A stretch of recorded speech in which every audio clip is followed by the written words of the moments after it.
What's up, everybody? Welcome back to Pens and Tea. My name's Carrie. Today, I don't know where this accent came from. Sometimes I just start speaking and whatever comes out, comes out. I don't know. What's up, everybody? Welcome back to Pens and Tea. My name is Carrie, and today it's gonna be a different day. Because I don't normally talk about things that I don't like. You can read the title. You know what I'm going to talk about. I'm going to talk about the top 5 reasons I hate fountain pens. And I don't mean like just the pens themselves. There are that. But the fountain pen ecosystem. I'll call it that. I get a lot of comments saying that like I'm always upbeat, always positive in my videos.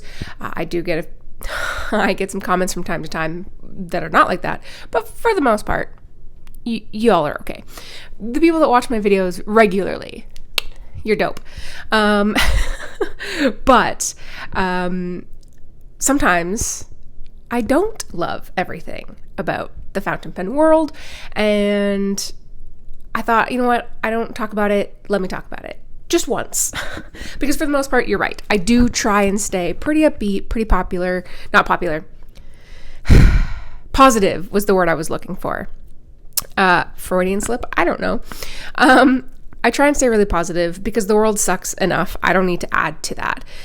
But there are some things that I don't particularly care for. So I wrote out a list of 5 things in my notebook here that I really, really, really, really, really dislike. I hate using the word hate, but I basically hate them.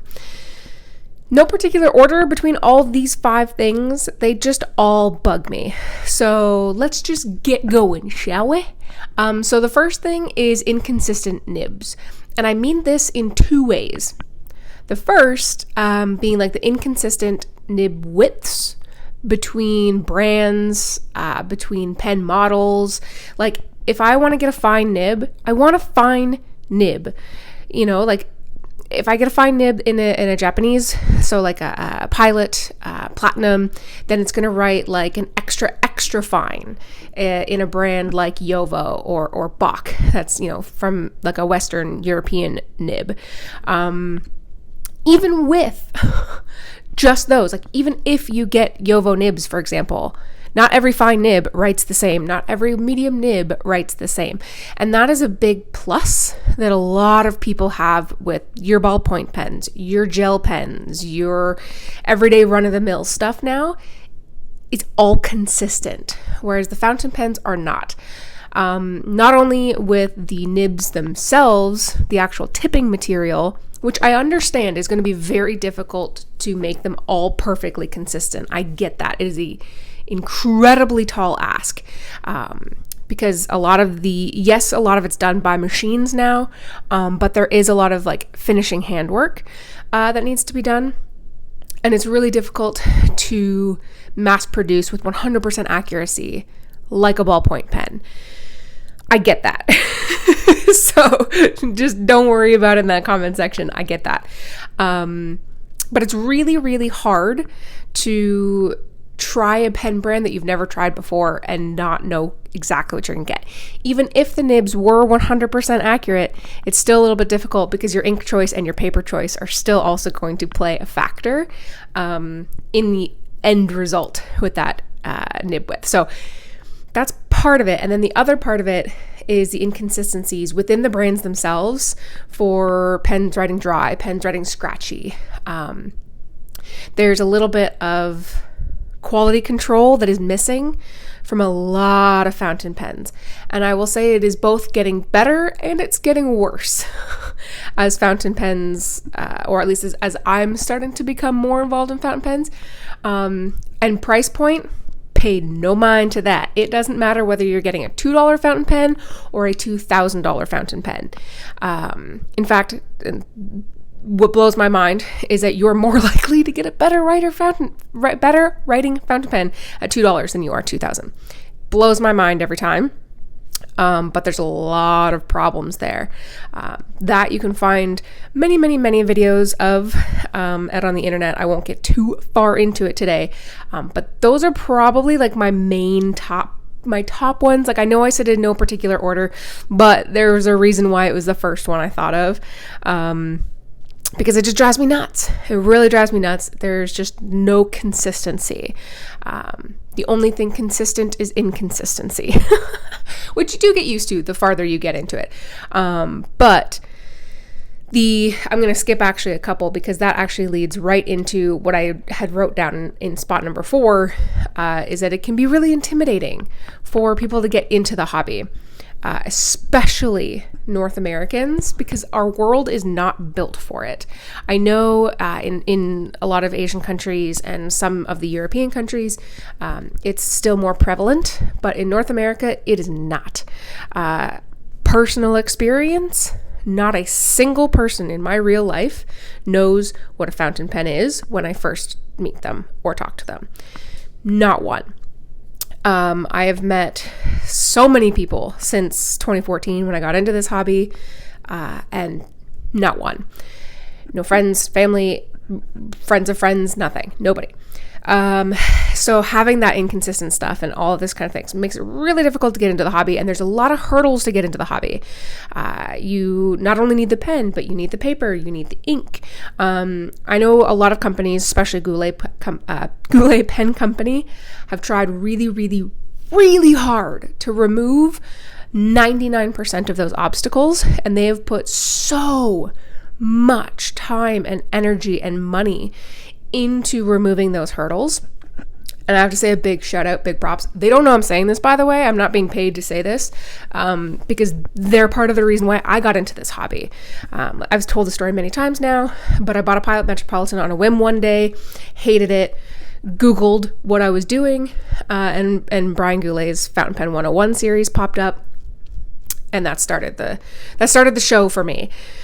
So, but it can be really hard. It can be really hard for people to get into the hobby and not knowing what to expect. Because imagine you don't know anything, you get a pen, and you have an experience like I do.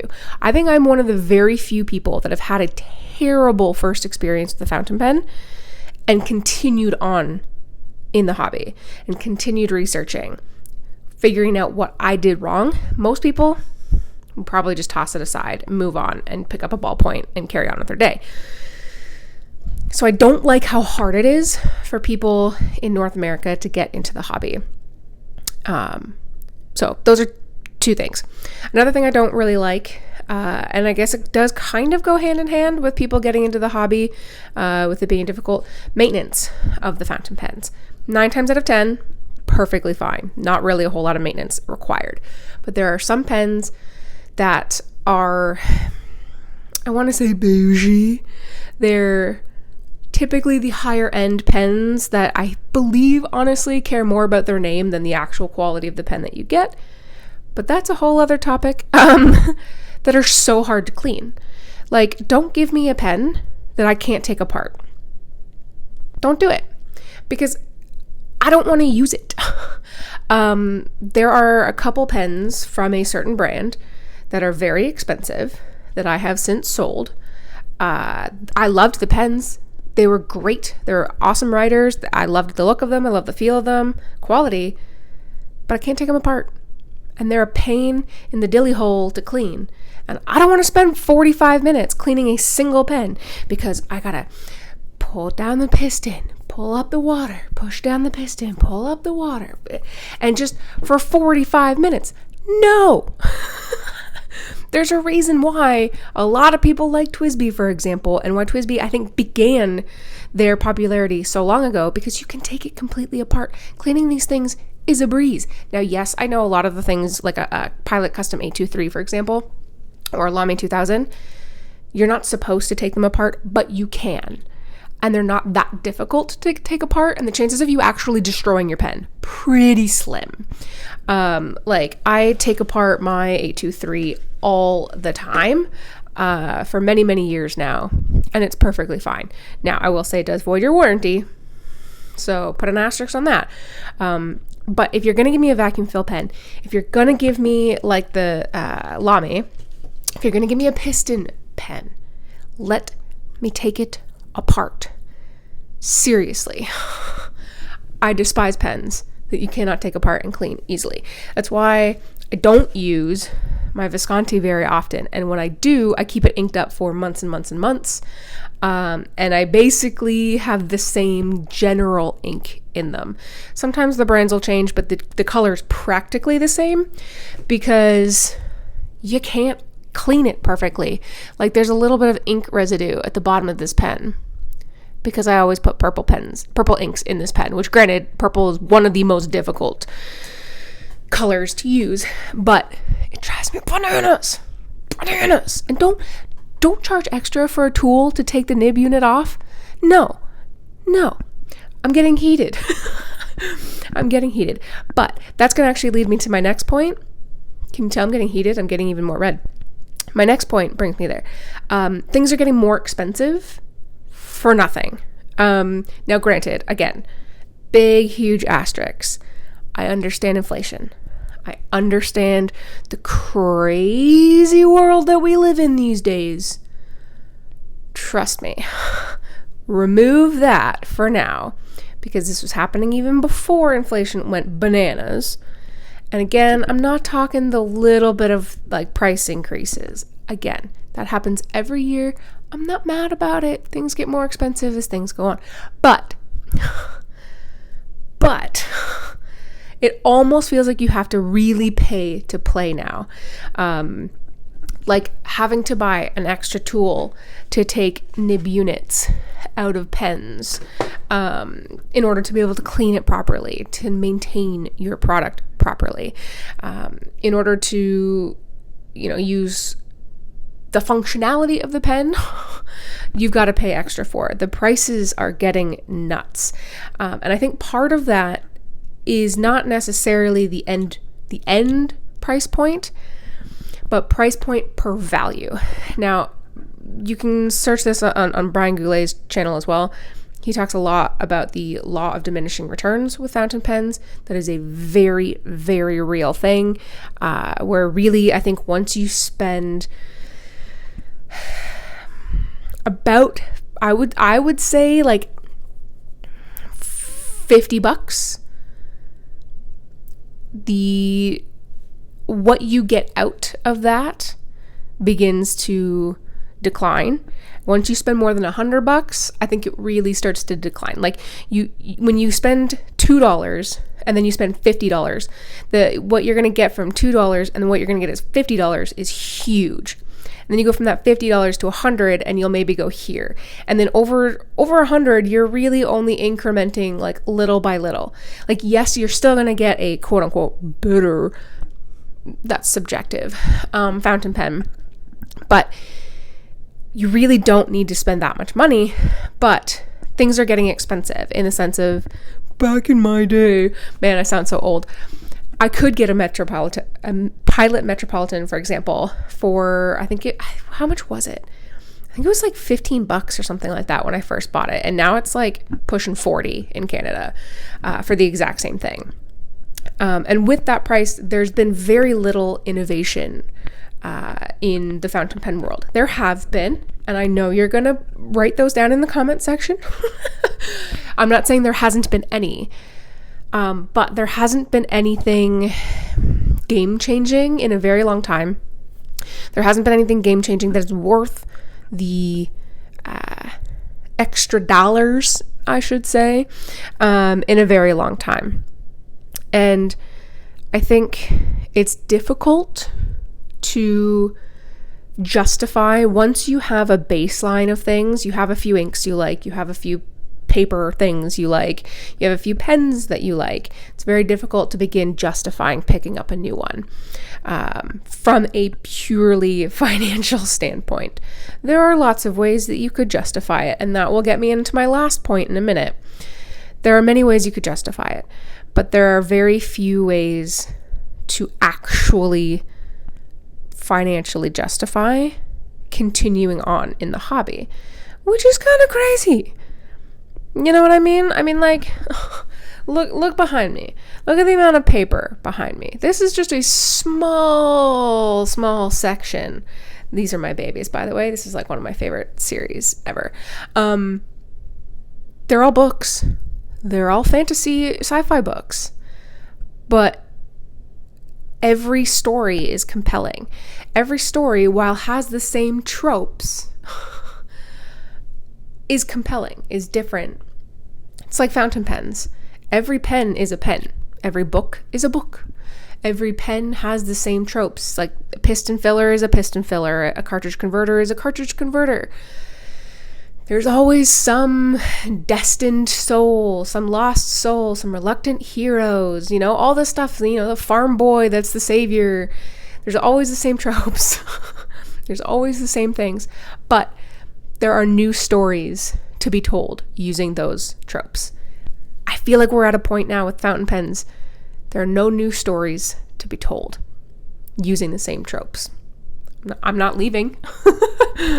I just think we've gotten to a point now where I'm desperately waiting for something to make me go, because I haven't had it in so long. And that's going to lead me to my last point, which I personally don't have anymore, but I did. I had it for a very long time, and that's FOMO, or fear of missing out.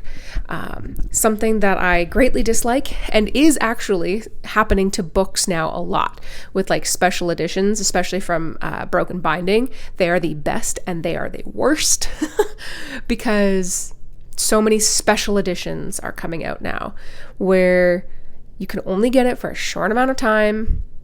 You know, things are on wait list. You know, like they're only going to make like, let's say 1,000 of them, and yet there's 30,000 people that want it. So it sucks.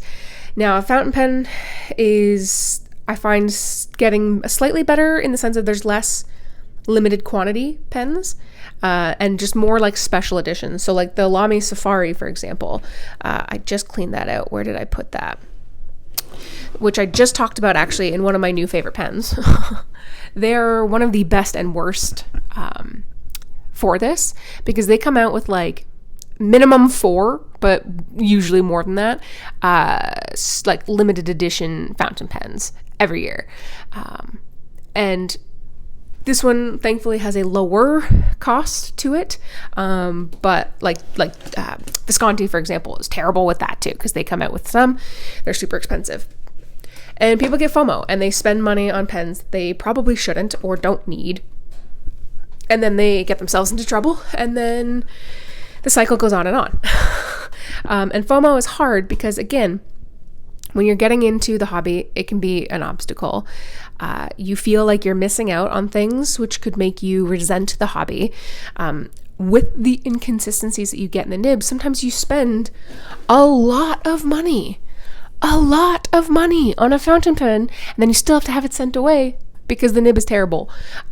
So there's just so many things about this hobby that drive me freaking nuts, and I really hate them, and I don't talk about them a lot because, again, I want this channel to be a positive place, because the world stinks and it's the internet. There are so many terrible sections of the internet that you can go on, but this is also the reality. These are things that are factual encounters that you're going to have, and these are just 5 things that happen to bother me: inconsistent nibs, cleaning pens that don't come apart, FOMO, intimidating hobby to get into, and getting expensive for very little end result, innovation, that kind of stuff. But let me know in the comment section down below. A, do you agree with everything that I've mentioned? Why not? Please stay positive in the sense of like, just don't be mean to be mean, you know? And is there anything that you really hate that I didn't mention? Because I'm sure there's some more little things, but these are like the big ones that kind of bug me. And I realize that there's no easy fix to any of these, because there's not necessarily a root cause for all of these things that can be addressed. It's just the result of the ecosystem that is fountain pens right now, anyways, as I see it. So if you like this video, hit that like. Do hit the subscribe if you want to see new videos every Monday and Friday and the occasional Tuesday. I will be doing a video. If it's not the next one, it'll be the one after that, where I talk about the top 5 reasons I love fountain pens, because I can't have just the hate. I gotta bring the love. Anyways, if you're still watching 20 minutes in, holy moly, I hope you had a snack, because goodness gracious, enjoy the rest of your day. Check out the link in the description to Patreon if you want to help support me and what I do. And as always, I'll see you next time. Thanks for listening. Bye-bye.